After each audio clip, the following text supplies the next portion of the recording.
सब व्यस्त है, खून गई कप पीने में। मैं बाबरी मस्जिद या राम मंदिर का पक्ष नहीं, मैं लाई हूँ ये घायल भारत चीख रहा है, चीख सुनाने आई हूँ। महोदय, अजीम मानव परमाधार्य समिति एवं मेरे साथियों, मैं अरफा खातून जेडन कोचिंग 9वीं क्लास की छात्र हूँ। आप सभी के विचार में मैं अपने एक छोटी सी व्यक्ति पक्ष में प्रयास करना चाहती हूँ।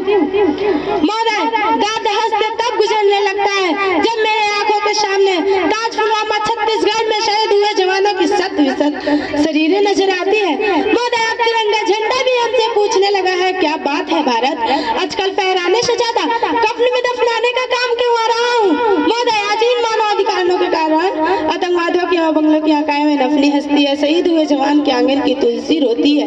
जब एक शहीद हुए जवान की वेदना की वेदनी है चीख चीख कर कहती है, प्यार भी भरपूर गई मांग का सिंदूर गया, प्यार भी भरपूर गया मांग का सिंदूर गया, नन्हे नौनिहालों की लंगोटियां चली गई, छोटी छोटी बेटियों की चोटियां चली गई, और आपके लिए तो साहब एक आदमी मरी है। मेरे घर की तो रोटियां ही चली गई, मेरे घर की तो रोटियां ही चली गई। महोदय, हम सौभाग्यशाली हैं, महोदय हम सौभाग्यशाली हैं जो स्वतंत्र भारत में जन्म लिए।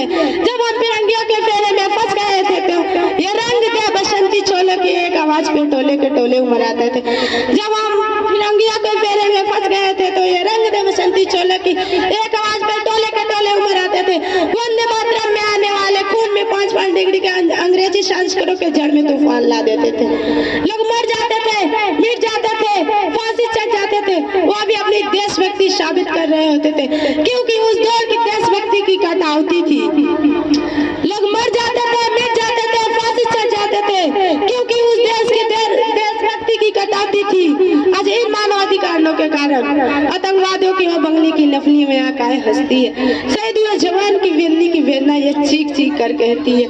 62-65 की युद्धों में अपनी सुहाग गवा देने वाली औरत जब घर के ये हालात हो जाया करते थे, प्यार भी भरपूर गई मांग का सिंदूर गया, नन्हे नौनिहालों की लंगोटियां चली गई, छोटी छोटी बेटियों की चोटियां चली गई, और आपके लिए तो साहब एक आदमी मरी है। मेरे घर की तो रोटियां ही चली गई, मेरे घर की रोटियां ही चली गई। वे हालात पैदा हो जाने के बावजूद भी एक माँ अपने बेटे को सरहद पे दुश्मनों की धज्जियां उड़ाने के लिए भेज दिया करती थी, और उसे यह पत्र लिखा करती थी, अम्मा ने खत लिखा है बड़े ही चाव से, पुत्र मेरे ना घबरा जाना, 1 इंच भी पीछे न हटना, चाहे इंच कर जाना, चाहे इंच कर जाना। मैं नहीं मानती है फेसबुक या व्हाट्सएप के डीपी को 3 रंग से रंग लेना देशभक्ति है। यदि आप कहोगे साल भर हाथ में 2 बार तिरंगा लेने से देशभक्ति है, तो मैं पूछना चाहूंगी, वे फुटपाथ पे रहने वाला बच्चा ट्रैफिक के छाव में नंगे पांव में जब तिरंगा बेच रहा होता है, तो क्या आप उसे देशभक्ति कहोगे? नहीं, वह उसकी देशभक्ति नहीं है, उसकी पेट की भूख की शक्ति है जो ऐसा करने पर मजबूर कर रहा है।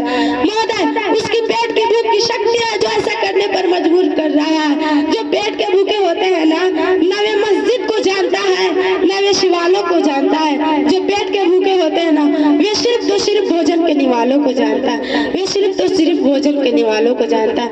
महोदय, हर देशद्रोही समझ सके अगर तू दरिंदा है तो ये जमीन तेरी है, अगर